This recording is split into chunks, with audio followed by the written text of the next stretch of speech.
I care about what's true. I mean, do you actually believe in your Muslim faith? Do you believe that Muhammad split the moon in two? Do you believe that Muhammad flew to heaven on a winged horse, for example? I pay you the compliment of assuming that you don't. No, I do. I believe in miracles. You believe that? Yes. You believe that Muhammad went to heaven on a winged horse? Yes, I believe in God. I believe in miracles. I believe in revelation. I mean, the point here is that let's assume I'm wrong, Richard. I'm wrong. Let's. Let's assume I'm wrong. I'm wrong. I'm happy to concede that, Richard. I'm happy to concede it. I'm wrong. All religions are wrong. God does not exist. We're all mad. I care about what's true. I'm an educator. I'm a scientist. And I want people to understand the truth about the universe in which they live. That's what I care about.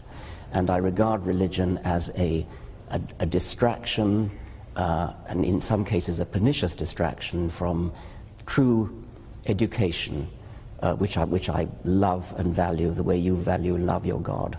Can you not do both? Well, so long as they don't contradict each other. There's a divide, Richard. As long as they don't contradict each other. But if you actually believe Muhammad flew to heaven on a winged horse, that's an anti-scientific belief. And that could be wrong. But that bloody well is wrong. But that doesn't change. Yeah. That doesn't change. How do you know it's wrong? Oh, come on. You're a man of the 21st century. No, I'm just asking. It comes back to my original question. The rational position is the agnostic. The rational position is the agnostic position. Why up there? What, I mean, the rational position. I didn't say up there. I didn't pick a place. Okay, well, why would a winged horse be the way to get to heaven if it's not up there? I asked a question about. You asked about proof.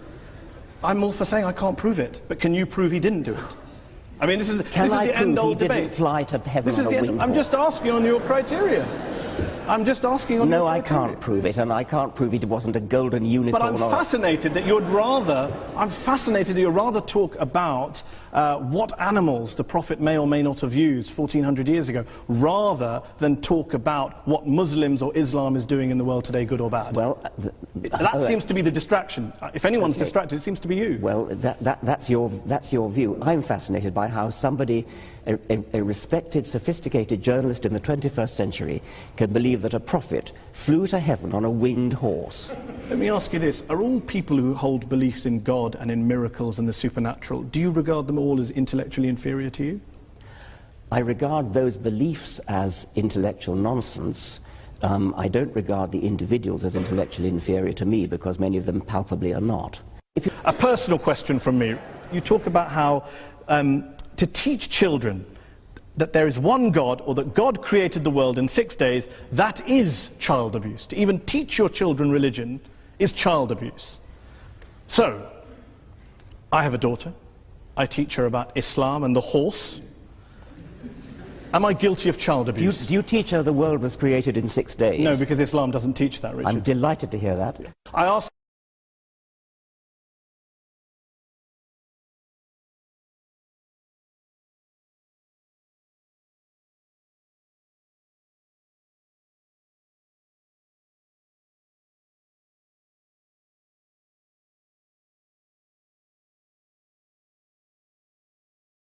Okay, let's open up to the audience. We've been talking about God, evil, war, terrorism, bringing up your children, living a good life, religion and happiness, science versus religion.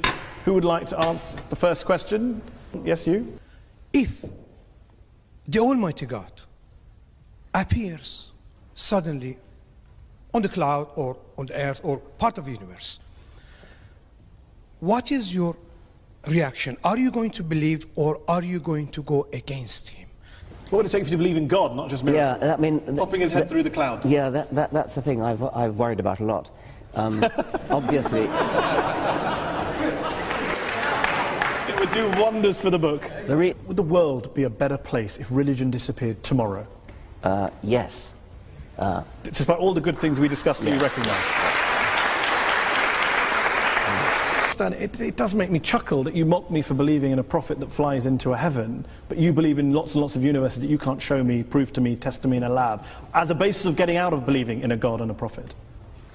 I'm astonished that you should compare the two. I'm comparing the lack of evidence for the two. Well, you cannot use your own intuitive common sense in order to diss physics. I mean, if you could do that, we wouldn't need physicists. I mean, they are very sophisticated people. They do mathematics. But there are physicists like Paul Davies who have dissed the multiverse theory as being nonsense. Well, Paul Davies would rather take the view that there's something mysterious in the origin of the universe, and that's another perfectly respectable physicist's view. Steven Weinberg, the Nobel Prize-winning physicist. It's respectable if a physicist holds a view about mystery in the universe, but not if anyone else holds it. If we're talking about the origin of the universe, that is a problem in physics, yes. Let's end with a couple of quick questions. If, as Christopher Hitchens, the late Christopher Hitchens wrote, religion is ineradicable, and as you put it, harder to get rid of than smallpox, doesn't this basically mean that whatever motivations you have, no matter how passionately you're driven and love for the truth, you are essentially wasting your time? I would never admit to wasting my time trying to propagate the truth, and I think I can claim a modicum of success with the people that I've read my books, the people who've attended my lectures. It's a doctrine of despair to say that we're stuck with religion for all eternity. The religions of ancient Greece and ancient Rome and the Vikings have all dead. Nobody believes in Jupiter or Thor anymore. And I have great hopes that the same is going to be true of the God of Abraham.